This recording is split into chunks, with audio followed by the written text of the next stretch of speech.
Puji syukur kepada Tuhan atas limpah rahmat-Nya kita dimungkinkan untuk menikmati hari yang dikaruniakan ini. Karena itu saudara-saudara, mari kita menyatu dalam renungan harian Toraya edisi Rabu 30 September 2020. Karena itu mari kita datang memohon pertolongan kepada Tuhan. Kita berdoa. Ya Allah, inilah kehidupan kami.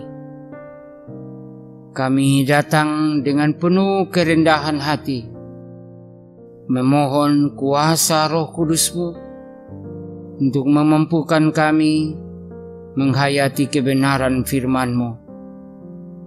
Berkenanlah kepada kami, sebab sesungguhnya kami telah sedia mendengarkan. Dalam nama Yesus Kristus kami berdoa. Amin. Bacaan kita dari Injil Matius pasal 9 ayat 1 sampai ayat yang ke-8. Firman Tuhan, sesudah itu naiklah Yesus ke dalam perahu, lalu menyeberang, kemudian sampailah ia ke kotanya sendiri. Maka dibawa oranglah kepadanya seorang lumpuh yang berbaring di tempat tidurnya. Ketika Yesus melihat iman mereka, berkatalah ia kepada orang lumpuh itu, "Percayalah, hai anakku, dosamu sudah diampuni." Maka berkatalah beberapa orang ahli Taurat dalam hatinya, "Ia menghujat Allah."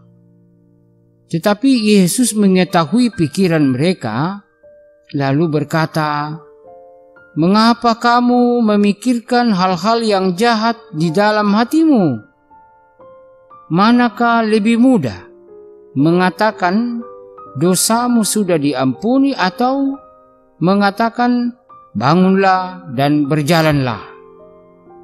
Tetapi supaya kamu tahu bahwa di dunia ini Anak Manusia berkuasa mengampuni dosa." Lalu berkatalah ia kepada orang lumpuh itu, "Bangunlah, angkatlah tempat tidurmu, dan pulanglah ke rumahmu." Dan orang itu pun bangun lalu pulang. Maka orang banyak yang melihat hal itu takut, lalu memuliakan Allah yang telah memberikan kuasa demikian sedemikian itu kepada manusia. Demikian firman Tuhan. Dari perikop ini, tema kita kuasa yang memulihkan. Kuasa yang memulihkan. Saudara-saudara, dalam menjalani kehidupan keseharian kita, tidak sedikit orang yang memiliki kedudukan atau karunia-karunia tertentu terkadang digunakan untuk merusak dan merugikan orang lain. Padahal kedudukan atau karunia yang ada padanya itu adalah pemberian seseorang dari orang lain atau sebuah lembaga yang dia layani. Saudara, ini adalah hal yang seringkali terjadi dalam kehidupan kita. Lalu bacaan kita tadi mengisahkan tentang kuasa Yesus yang dapat menyembuhkan orang sakit, meredahkan angin ribut, mengusir setan, bahkan berkuasa mengampuni dosa. Sekalipun demikian, lagi-lagi ada orang yang membenci Yesus saat menyembuhkan orang lumpuh. Kepada orang lumpuh yang disembuhkan, Yesus sangat menghargai iman mereka. Bahkan Yesus mengampuni dosa si lumpuh serta menyembuhkan kelumpuhannya.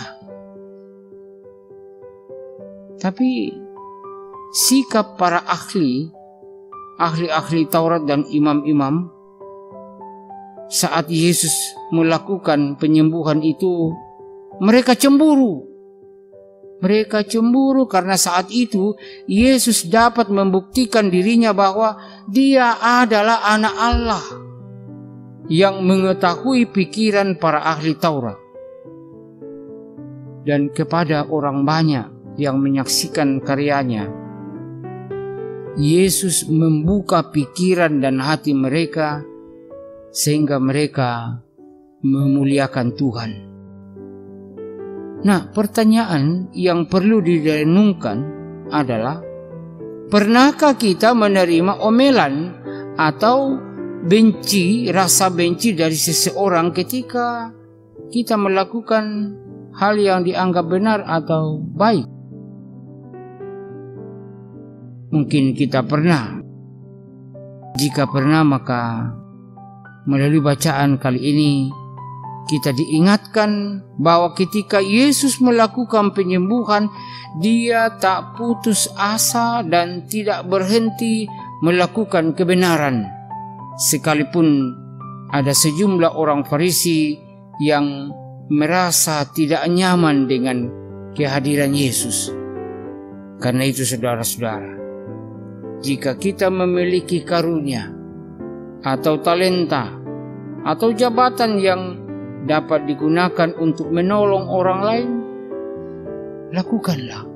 lakukanlah itu dengan penuh ketulusan, dengan apa yang ada pada kita, sehingga semuanya itu akan menjadi kemuliaan bagi nama Tuhan. Amin. Mari berdoa. Bapa Surgawi, bahwa Engkaulah yang berkuasa, berdaulat atas kehidupan kami. Dan kami percaya bahwa Engkau yang mengatur perjalanan kehidupan kami. Karena itu, mampukan kami untuk terus menjadi pelayan-pelayan-Mu, menjadi alat bagi-Mu untuk menjadi berkat bagi sesama, sekalipun di tengah-tengah tantangan dan cobaan, bahwa begitu banyak orang yang sering membenci kehadiran kami, tetapi bersama dengan Tuhan kami akan berani dan kuat dan tidak akan pernah berputus asa dalam menghadapi semuanya ini, melakukannya dengan kebenaran, dengan penuh kejujuran bagi kemuliaan nama Tuhan. Dalam nama Yesus Kristus kami berdoa. Amin.